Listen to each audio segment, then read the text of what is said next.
Es que es San Luis.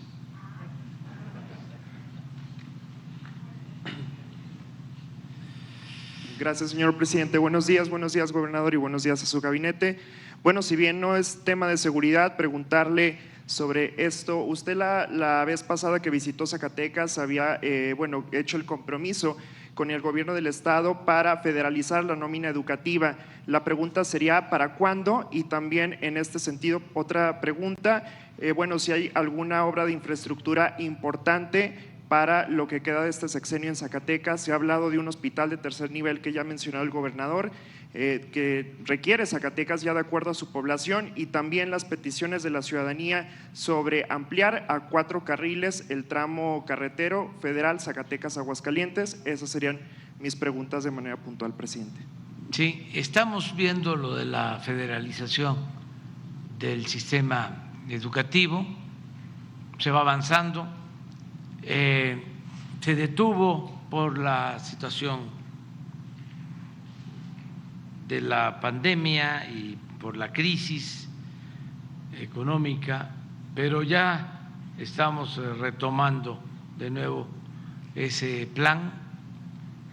Se avanzó con Michoacán, pero no hemos podido continuar. De todas maneras, se ayuda a los gobiernos estatales, sobre todo en estos tiempos, ya cuando van a cerrar a fin de año, pues sus déficits en materia educativa se les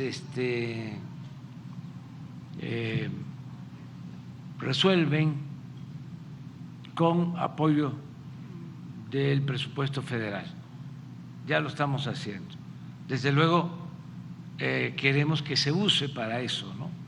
Para que los maestros, los trabajadores al servicio del Estado no dejen de recibir sus sueldos y sus aguinaldos, que es lo más importante. En eso hay un compromiso. Y se está avanzando también en la federalización del sistema de salud. Ya llevamos 3 estados, Colima, Tlaxcala y Nayarit, que fue el primero. Y es un plan muy importante para garantizar a todos el derecho a la salud. Estaba el sistema de salud en el abandono, había mucha corrupción,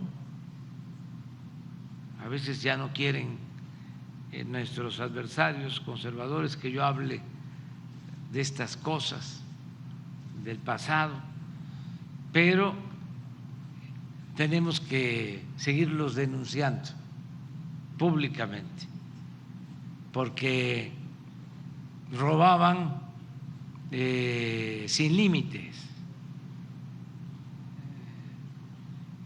se robaban hasta el dinero de las medicinas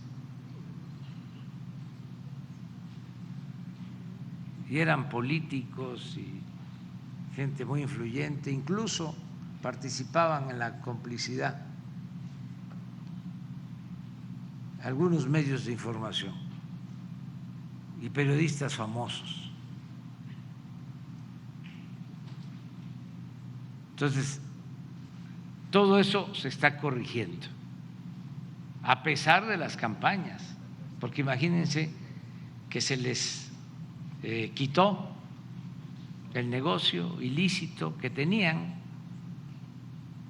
nada más en la compra de medicamentos, cada año eran 100,000 millones de pesos y no había abasto de medicamentos y compraban a precios elevadísimos, inclusive se atrevían a adulterar los medicamentos. Entonces todo eso se está limpiando, se está federalizando la salud, se va a garantizar, es mi compromiso. Es todo un desafío, pero a mediados del año próximo tenemos un sistema de salud de calidad, universal, gratuito en todo México. ¿Qué significa esto? Que no van a faltar los médicos generales, enfermeras, los especialistas, que no hay. Aquí en Fresnillo hicieron un hospital muy importante, grande, pero sin personal, sin médicos especialistas.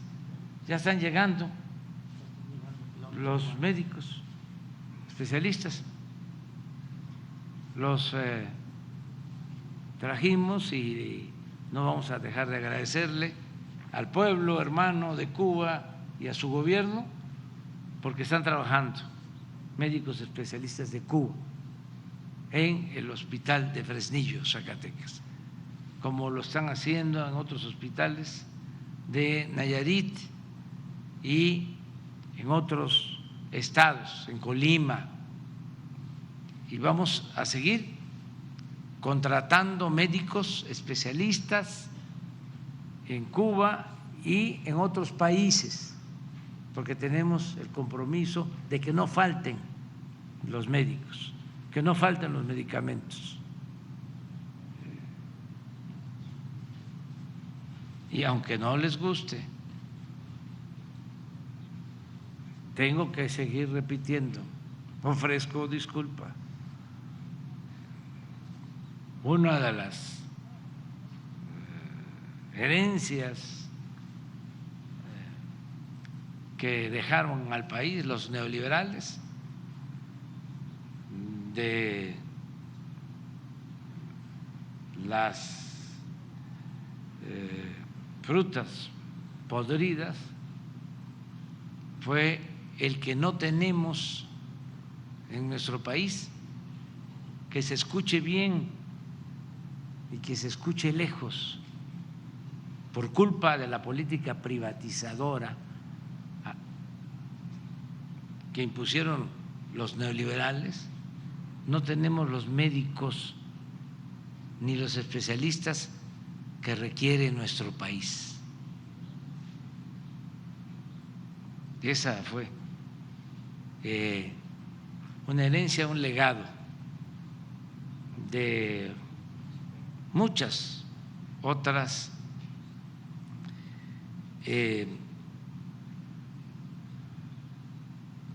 desgracias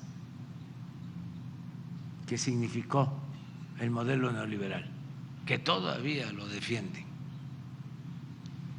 de manera increíble. Claro, es entendible, aunque no esté uno de acuerdo, que los que sacaban provecho con el régimen de corrupción lo defiendan. Pero aunque resulte extraño, raro, hay quienes no se beneficiaban, sino se perjudicaban, y sin embargo siguen apoyando a los corruptos. Es una especie de masoquismo. Afortunadamente ya es una minoría, porque la mayoría de la gente ya despertó, hay mucha conciencia en nuestro pueblo y la gente ya no se deja manipular por los medios de información convencionales. Ya no es como antes. Por eso el país va saliendo, vamos transformando, y con la pandemia, con la crisis económica mundial, con la inflación mundial, con todos estos factores que, por cierto, son externos, no se producen en México como era antes. No es la crisis de Salinas con Zedillo, ¿te acuerdan de cómo se derrumbó la economía, de cómo se devaluó el peso, de cómo se incrementó la inflación y de cómo se endeudó al país, se endeudó al pueblo, porque para enfrentar esa crisis convirtieron las deudas privadas de banqueros y de grandes empresarios vinculados al poder en deuda pública, en deuda de todo el pueblo. Entonces, ya eso pues no sucede y vamos saliendo adelante. O sea, son factores externos los que nos están perjudicando. Sin embargo, como hay una buena política en lo interno y la gente ha estado muy fraterna, muy solidaria, los mexicanos han demostrado su vocación por el trabajo, su amor a los demás, el amor al prójimo. Es muy importante el papel de las familias, la familia mexicana como institución de protección, de seguridad social. Imagínense cuántos zacatecanos ayudando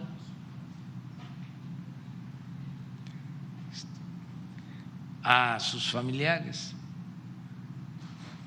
con los programas de bienestar que nunca se habían aplicado como se está haciendo en Zacatecas y en todo el país, con el aumento al salario mínimo que llevaba 40 años sin que se considerara importante incrementar el salario, 40 años con pérdidas del poder adquisitivo del salario, porque inventaron, también me tengo que repetir, de que si aumentaban el salario iba a haber inflación. Eso lo inventaron los tecnócratas corruptos. Entonces, por eso, en casi 40 años no aumentaron los salarios. México fue de los países que en los que menos creció el salario en el mundo. Bueno, pues ahora es programas sociales, aumento al salario mínimo, reparto de utilidades en las empresas. Pregúntale a los mineros de Fresnillo, de Plateros, cómo era el reparto de utilidades antes y cómo es ahora. Nada más de un año a otro pasó el salario, el reparto de utilidades de los trabajadores de 100,000 millones a 200,000 millones. Reparto de utilidades. Y las remesas, que han crecido muchísimo. Entonces, todo eso nos ha ayudado mucho a enfrentar la crisis externa, la crisis de la pandemia y la crisis por la guerra de Rusia y Ucrania. Eso, y también, ya lo he dicho en otras ocasiones, el que México es un país muy atractivo para la inversión. Está considerado entre los 3 países más atractivos para invertir en el mundo, y por eso está llegando la inversión extranjera como nunca. Es inversión extranjera récord. Todo esto nos está apoyando mucho. Entonces, en el caso de Zacatecas vamos a seguir, no descartamos lo de la federal. Pregunta, presidente, de la obra de infraestructura, ¿se ha hecho ya la